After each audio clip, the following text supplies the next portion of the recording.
আসসালামু আলাইকুম রহমতুল্লাহি ওবরকাতুহু। সম্মানিত দর্শক, মার্কিন রাষ্ট্রপতি মিস্টার ডোনাল্ড ট্রাম্প অতি সম্প্রতি বাংলাদেশ নিয়ে তিনি একটি বিস্ফোরক মন্তব্য করেছেন।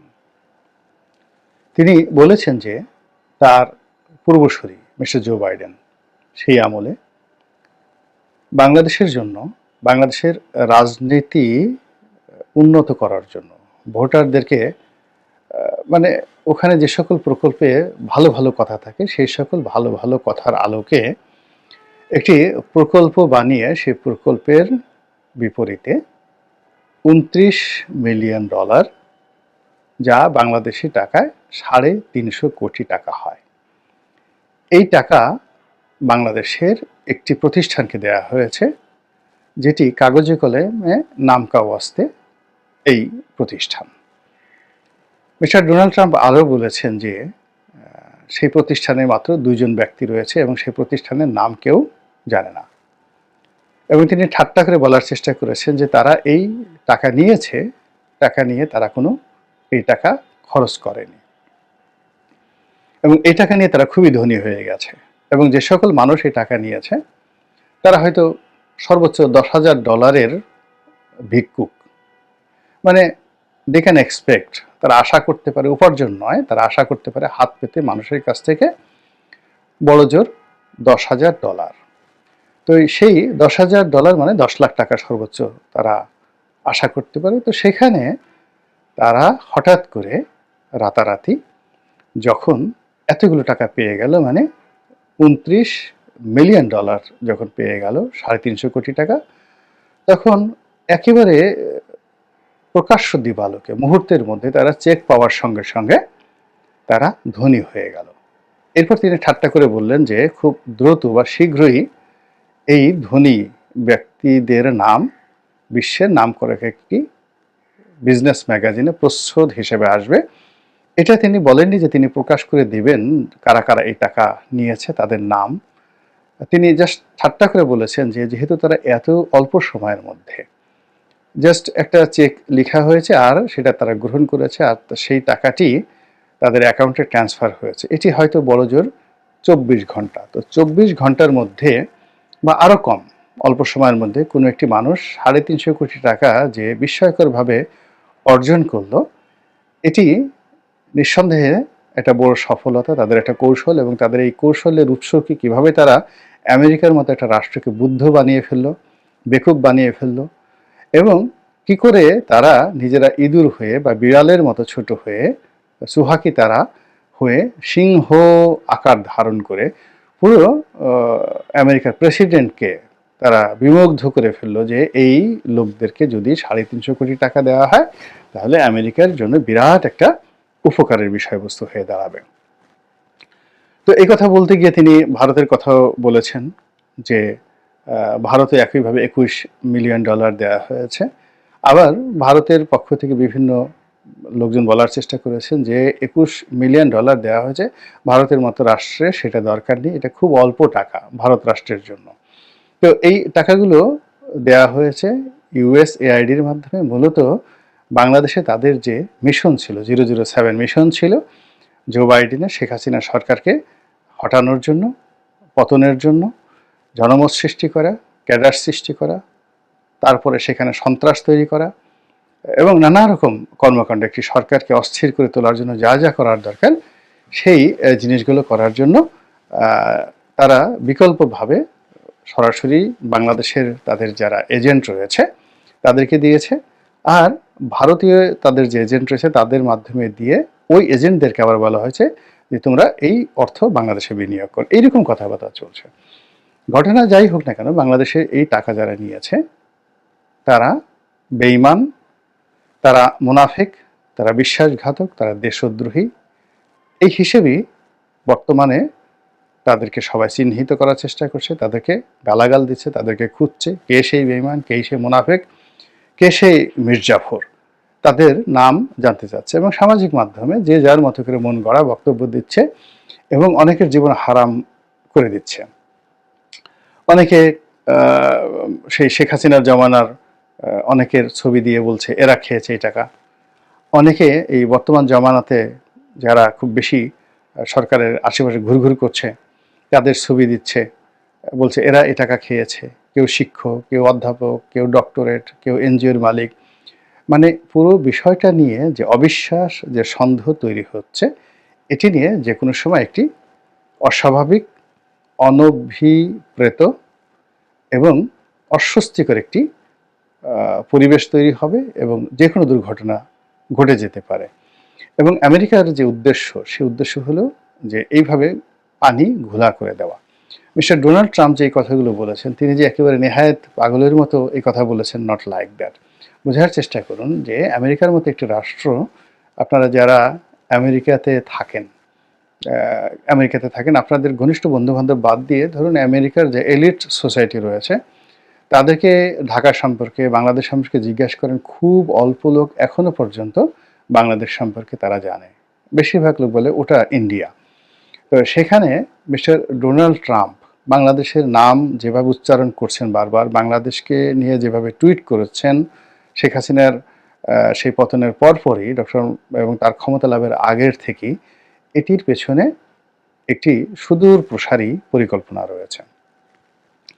এবং তিনি যেভাবে টুইট করছেন, যেভাবে ডক্টর মোহাম্মদ ইউনূসের সরকারকে নাজেহাল করার চেষ্টা করছেন, যেভাবে আবার ইলন মাস্ককে দিয়ে এই সরকারের ভিতরে ঢুকে শাখের করাত হওয়ার চেষ্টা করছেন, যেভাবে শেখ হাসিনাকে প্রমোট করার চেষ্টা করছেন, নরেন্দ্র মোদীকে প্রমোট করার চেষ্টা করছেন, যেভাবে এই যারা বিপ্লব, জুলাই আগস্টের যে বিপ্লব, সেই বিপ্লবকে কলুষিত করার চেষ্টা করছেন, এটি তার একক সিদ্ধান্ত নয়, আর এই ব্যাপারে তার চিন্তা করারও সময় নেই। তার যে উপদেষ্টা মণ্ডলী রয়েছে, তার যে লবিস্ট গ্রুপ রয়েছে, তার যে এক্সিকিউটিভ বডি রয়েছে, সেখানে এরকম ব্যক্তি রয়েছেন বা গ্রুপ অফ পিপল রয়েছেন যারা এই ধরনের তথ্য দিয়ে, উপাত্ত দিয়ে, কাগজ দিয়ে, পত্র দিয়ে প্রেসিডেন্টের সামনে সেটি উপস্থাপন করে প্রেসিডেন্টকে দিয়ে সেই কথাগুলো বলাচ্ছেন। এখন আমাদের একটা ছোট দেশ, আমেরিকার তুলনায় এত ছোট কল্পনাই করা যায় না সব দিক থেকে। তো সেই দেশে একজন প্রধানমন্ত্রী কিংবা এখন প্রধান উপদেষ্টা যিনি রয়েছেন তিনি, অথবা ধরুন একজন মন্ত্রী, তার মুখ দিয়ে যে কোনো একটা কথা বের করানোটাই আমাদের এই সমাজে অনেক দুরূহ একটা বিষয়। বাংলাদেশে ডক্টর ইউনূসকে নিয়ে যে কোনো কথা কিন্তু আমরা এখন মার্কেটে ছাড়তে পারছি না বা বলতে পারছি না। তো এই যদি হয় আমাদের অবস্থা, তাহলে আমেরিকার প্রেসিডেন্টকে দিয়ে বাংলাদেশের মতো একটা ছোট রাষ্ট্র নিয়ে একটা কথা বলানো, এর পেছনে একটা বিরাট ফাইলের ওয়ার্ক রয়েছে, কাজ রয়েছে, এবং সেই কাজটি হচ্ছে যেটি আমাদেরকে অনুধাবন করতে হবে। যেমন ধরুন আমাদের দেশে এখন যদি কেউ পপুয়া নিউ গিনি নিয়ে কথা বলে আমাদের ডক্টর মোহাম্মদ ইউনূস, কিংবা ভানুয়াতু নামক যে একটা দেশ আছে, এই দেশের একটা বিষয় নিয়ে যদি ডক্টর মোহাম্মদ ইউনূস কথা বলেন, তাহলে বুঝতে হবে কি আমাদের পররাষ্ট্র মন্ত্রণালয় এবং আমাদের এই এখন যারা বিপ্লবের নায়ক রয়েছেন, উপদেষ্টা মণ্ডলী রয়েছেন, তাদের একটা বিরাট গ্রুপ এই দুটো রাষ্ট্র সম্পর্কে আগ্রহী, এবং তারা ওখানে নাক গলানোর জন্য বা ওখানে কোনো কিছু ঘটানোর জন্য প্রেসিডেন্টের বা প্রধান উপদেষ্টার ক্ষমতাটাকে ব্যবহার করতে চাচ্ছেন। আদারওয়াইজ আমাদের দেশে ভানুয়াতু নিয়ে কথা বলার সময় ডক্টর মোহাম্মদ ইউনূসের নেই। তো বাংলাদেশের জন্য যেভাবে ভানুয়াতু একটা খুবই ছোট একটা অনুল্লেখ্য বিষয়, আমেরিকার জন্য বাংলাদেশ তদ্রূপী একটা বিষয়। তো সেই বিষয় নিয়ে তিনি যে কথাগুলো বলছেন, এটি ডোনাল্ড ট্রাম্প সরকারের শুরু, বাংলাদেশ নিয়ে খেলাধুলার শুরু। এই খেলাধুলা এখানে থামবে না এবং এই খেলাধুলা সহজে শেষ হবে না, এবং এই খেলার পেছনে আরও বড় কিছু অপেক্ষা করছে। এটি এখন যারা রাষ্ট্র ক্ষমতা আছে তাদেরকে এটা বুঝতে হবে। দ্বিতীয়ত, আমাদের এই দেশে আমরা যাদেরকে এখন এই টাকা গ্রহণকারী বেঈমান বলছি, মুনাফিক বলছি, বিশ্বাসঘাতকতার কথা বলছি, আমাদের দেশ একমাত্র দেশ যে দেশে মীর জাফররা বহুবার রাষ্ট্র ক্ষমতায় বসেছে। অন্য কোনো দেশে এইভাবে রাষ্ট্রীয় স্বীকৃতিপ্রাপ্ত ট্রেইটর তারা কখনোই ক্ষমতায় বসেনি। কিন্তু আমাদের কি হয়, প্রায় 30-40 বছর 50 বছর পরপরই আমাদের একজন করে জাতীয় বেঈমান তৈরি হয়ে যায়। মীর জাফরের মতো যেমন খন্দকার মোশতাক তৈরি হয়েছে, আবার মোশতাকের মতো করে আরও অনেকে তৈরি হয়েছে ৮০ দশকের পরে। আমি এখন যেহেতু তারা অনেকে জীবিত, আমি সেই নামগুলো বলবো না। রাজনৈতিক দলের মধ্যে বেঈমান তৈরি হয়, মুনাফিক তৈরি হয়। আমরা ১/১১-র সময় দেখেছি। আবার এই যে এখন যে একটা প্রক্রিয়া চলছে, ২/১১-র যে একটা প্রক্রিয়া চলছে, এই সময়টিতে আগামী কয়েক মাসের মধ্যে আপনি বিএনপির এবং আওয়ামী লীগের অনেক পরিচিত মুখের এমন সব বেঈমানি, এমন সব মুনাফিকই আপনারা দেখতে পাবেন, যেটি আপনি আমি এতটা স্তম্ভিত হব তাদের কথা শুনে, তাদের কর্মকাণ্ড দেখে, যেটি এই মুহূর্তে আপনি আমি কল্পনাও করতে পারছি না। কিন্তু এই বাংলাদেশটা আসলে বেঈমান মুনাফিক মির্জাফরদের একটা উর্বর ভূমি। বহু যুগে এই বেঈমান মুনাফিকরা ছিল। তো কাজেই শেখ হাসিনার সরকারকে পতন ঘটানোর জন্য যেমন তার দলের মধ্যে বেঈমান ছিল, দলের বাইরে বেঈমান ছিল, সাধারণ মানুষের মধ্যে বেঈমান ছিল, রাজনৈতিক দলের মধ্যে বেঈমান ছিল, যারা কেবলই মাত্র নিজেদের রাজনৈতিক স্বার্থ নিয়ে চিন্তা করেনি, কেবলই মাত্র নিজেদের ব্যক্তিগত স্বার্থ নিয়ে চিন্তা করেনি, তারা তাদের স্বার্থের জন্য বা সামান্য কিছু টাকার জন্য সেন্ট মার্টিনকে বিক্রি করে দেওয়া, পার্বত্য চট্টগ্রামকে অশান্ত করে দেওয়া, রোহিঙ্গাদেরকে দিয়ে অনাথ সৃষ্টি তৈরি করে একটি নতুন রোহিঙ্গা রাষ্ট্র তৈরি করা, ভারতের সাথে দালালি করে চিকেন নেক, ফেনী নেক, মানে ফেনীর যে করিডোর রয়েছে, এই করিডোরগুলো বা শিলিগুড়ি করিডোর যে রয়েছে, সেইগুলোতে যে চিকেন নেকগুলো রয়েছে, সেই চিকেন নেকগুলোর মাধ্যমে ভারতকে আমাদের দেশে ঢুকিয়ে দেয়া, এই সকল বেইমানি মুনাফিকি দেশদ্রোহীমূলক কর্মকাণ্ড করার জন্য আমাদের এই সমাজে লোকের অভাব নেই। এদের অনেকের বাহারি পোশাক আছে, অনেকের হাতে অস্ত্র আছে, অনেকের হাতে অর্থ আছে, অনেকের ক্ষমতার চেয়ার আছে, এবং তারা সেই কাজগুলো অতীতে যেভাবে ম্যাটিকুলাসলি তারা করেছেন, এখনও তারা কিন্তু সেই কাজগুলো করে যাচ্ছেন। অতীতে বাইডেনের জন্য করেছেন $29 মিলিয়ন নিয়ে, এখন বিনা পয়সায়, অথবা দেখা গেল 29-এর ডবল টাকা নিয়ে, অর্থাৎ $58 মিলিয়ন নিয়ে ট্রাম্পের কাছ থেকে নিয়ে এখন নতুন বেঈমান, নতুন মুনাফিক, নতুন বিশ্বাসঘাতক কিন্তু আলটিমেটলি তৈরি হয়ে গেছে। এবং এই বিশ্বাসঘাতকরা প্রথমে যে কাজ করবে, আগের মীর জাফরদেরকে মেরে ফেলবে, মেরে তারপরে নিজেরা সেই যে ট্রাম্পের যে মাস্টার প্ল্যান সেটা বাস্তবায়ন করবে। এবং সেটা কতটা ক্রুশিয়াল আপনি চিন্তা করুন। জো বাইডেন সাহেব অনেকটা লিবারেল ছিলেন, ভদ্রলোক ছিলেন ডেমোক্র্যাটরা। তো তিনি ইউরোপের স্বার্থ এবং ইউরোপের সঙ্গে আমেরিকার যে বন্ধুত্ব, এটির কৌশলগত দিক বিবেচনা করে ইউক্রেনকে সহযোগিতা করেছেন। আমি যে কোনো যুদ্ধকে সমর্থন করি না, কিন্তু তিনি কখনোই বলেননি যে আমি তোমাকে 10 টাকা দিব, বিনিময়ে আমাকে 20 টাকার সেই তোমার স্বর্ণ রৌপ্য মুদ্রা দিয়ে দিতে হবে। বা আমাদের দেশে অনেক সময় হয় না যে ঠিক আছে, ওই যে আলেপ যে পুলিশ কর্মকর্তা, র্যাব কর্মকর্তা, সে স্বামীকে ক্রস ফায়ারে ফেলে দেওয়ার কথা বলে স্ত্রীকে যেভাবে ধর্ষণ করেছে, সেই ধর্ষণটাকে নিয়ে আমরা যেভাবে নিন্দা জানাচ্ছি, তার চেয়ে নিন্দনীয় যখন আপনাকে গান পয়েন্টে রেখে, যুদ্ধের মধ্যে রেখে যদি বলা হয় আপনার বাড়িটা লিখে দিন, আপনার ঘরে যে টাকা রয়েছে সেটি আমাকে দিন, আপনার ব্যাংক ব্যালেন্স আমাকে দিন, এটি ওই ধর্ষণের চাইতে কোনো অংশে কম নিষ্ঠুর নয়। এখন ইউক্রেন এবং রাশিয়ার যে যুদ্ধ, এই যুদ্ধে যদি আমেরিকার মদত না থাকতো, ইউরোপের মদত না থাকতো, জেলেনস্কি কোনোদিন সাহস পেতেন না, কোনোদিন সাহস পেতেন না রাশিয়ার সঙ্গে যুদ্ধ করার জন্য। এখন সেই যুদ্ধে নামিয়ে পুরো ইউক্রেনকে তছনছ করে দেওয়া হয়েছে। তছনছ করে দিয়ে এখন ট্রাম্প এসে বলছেন যে আমরা $300 বিলিয়ন ওখানে খরচ করেছি, এবং সেটি কিন্তু ক্যাশ খুব অল্প, বেশিরভাগই তারা অস্ত্র দিয়েছে, যে অস্ত্রগুলো তারা তৈরি করেছে পৃথিবী ধ্বংস করার জন্য। এই $300 বিলিয়ন প্যাট্রিয়ট ক্ষেপণাস্ত্র থেকে শুরু করে, কামান থেকে শুরু করে অনেক যুদ্ধবিমান তারা সেখানে দিয়েছে।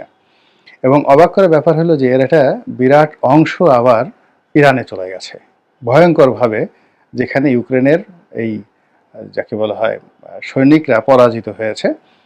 এবং এই যুদ্ধে রাশিয়া পৃথিবীর বিভিন্ন দেশ থেকে ভাড়াটিয়া সৈন্যদেরকে ব্যবহার করছে, এবং এই সৈন্যরা যে সকল যুদ্ধে জয়লাভ করেছে তারা আবার এই সকল অস্ত্র চড়া মূল্যে ইরানের কাছে বিক্রি করে দিয়েছে এবং ইরান এই সকল প্রযুক্তি ব্যবহার করে আবার সেই প্রযুক্তি দিয়ে আমেরিকার বিরুদ্ধে যুদ্ধ করার জন্য এখন রীতিমতো প্রস্তুত হয়ে গেছে।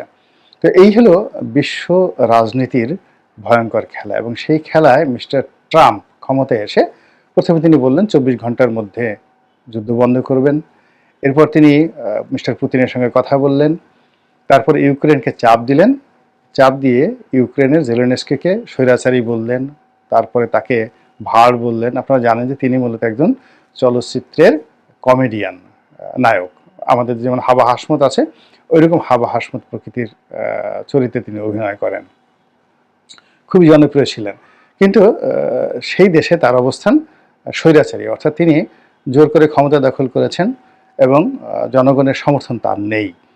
তো সেই যুদ্ধটা ইউরোপ মূলত তাকে যে শেখ হাসিনাকে যেভাবে ভারত ব্যবহার করেছে ওইভাবে ইউরোপ তাকে ব্যবহার করেছে রাশিয়ার বিরুদ্ধে এবং সেই ব্যবহার করে পুরো দেশ জাতিকে যুদ্ধে নামিয়ে দিয়ে এখন মিস্টার ট্রাম্প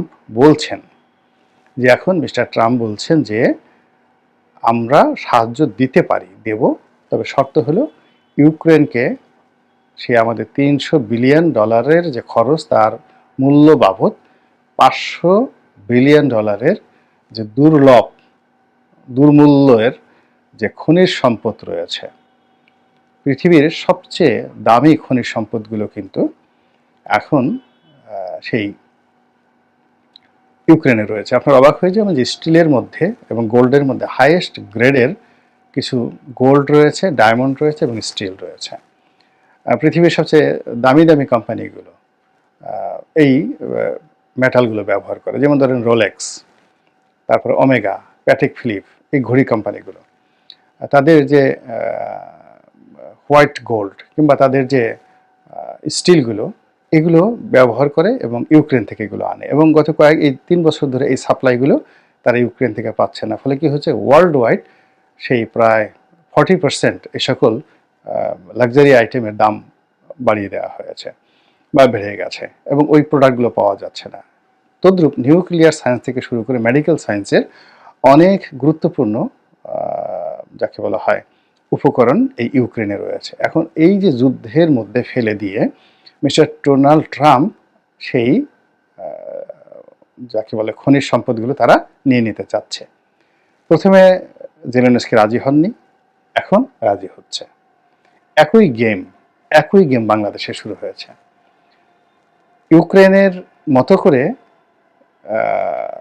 যাকে বলা হয় জো বাইডেন এখানে যাদেরকে $29 বিলিয়ন দিয়েছে, মিস্টার ডোনাল্ড ট্রাম্প একই কর্ম করার জন্য আরও বেশি, দরকার হলে $2 বিলিয়ন, মিলিয়ন নয়, $2 বিলিয়ন দিতে রাজি। কিন্তু ওই যে বাইডেন যে চাইছে তার সঙ্গে সঙ্গে তিনি আরও কিছু চাইবেন, যে শুধুমাত্র সেন্ট মার্টিন নয়, আমি কক্সবাজার চাই, উখিয়া চাই, টেকনাফ চাই। তো এটা এই নতুন যারা বেঈমান এই ডোনাল্ড ট্রাম্পের চাপের মধ্যে পড়বেন তারা দস্তখত দিতে বাধ্য হবেন, অনেকটা জেলেনস্কির মতো করে। আবার ওই যে শেখ হাসিনাকে নিয়ে গিয়ে তারা বাংলাদেশে যখন শেখ হাসিনা ছিল তারা করিডোর পেয়েছে, তারপরে তারা এখানে বন্দর ব্যবহার করার সুযোগ পেয়েছে, আর অনেক কিছু পেয়েছে। তারপর তারা ওখান থেকে বিদ্যুৎ দেওয়ার সুযোগ পেয়েছে। এখন সেই শেখ হাসিনাকে দিল্লিতে রেখে তারা যে জামায়াতদারি করছে, না, তারা বাংলাদেশের বাকি সম্পদগুলো নেয়ার জন্য তার সঙ্গে দর কষাকষি করছে এবং সেখানে যদি দর কষাকষি ফাইনাল হয়ে যায়, দরকার হলে রাশিয়া যেভাবে ইউক্রেনের সৈন্য সমাবেশ করেছে, ভারত যদি এখানে সৈন্য সমাবেশ করে, অস্বাভাবিক কিছু নয়। তো বোঝার চেষ্টা করুন যে এই বিভিন্ন সময় বেঈমান এবং মোনাফেকদের কারণে যারাই বিদেশি শক্তির হাতিয়ার হয়ে অর্থ নিয়ে বিত্ত নিয়ে কাজ করে আলটিমেটলি আমাদের দেশকে তাদের হাতে তুলে দেওয়ার জন্য যে চক্রান্ত তারা করে আসছে, সেই চক্রান্তের হোতা হিসেবে মিস্টার ডোনাল্ড ট্রাম্পের মুখ দিয়ে যে নামগুলো আসছে, আমরা যদি তাদেরকে খুঁজে বের করতে পারি, তাদেরকে শাস্তি দিতে পারি, তাহলে ভবিষ্যতে মিস্টার ট্রাম্প আর এখানে সহসা বেঈমান মুনাফিক খুঁজে পাবেন না। আল্লাহ আমাদের সবাইকে হেদায়েত দান করুন এবং হেফাজত করুন। আসসালামু আলাইকুম ওয়া রাহমাতুল্লাহি ওয়া বারাকাতুহু।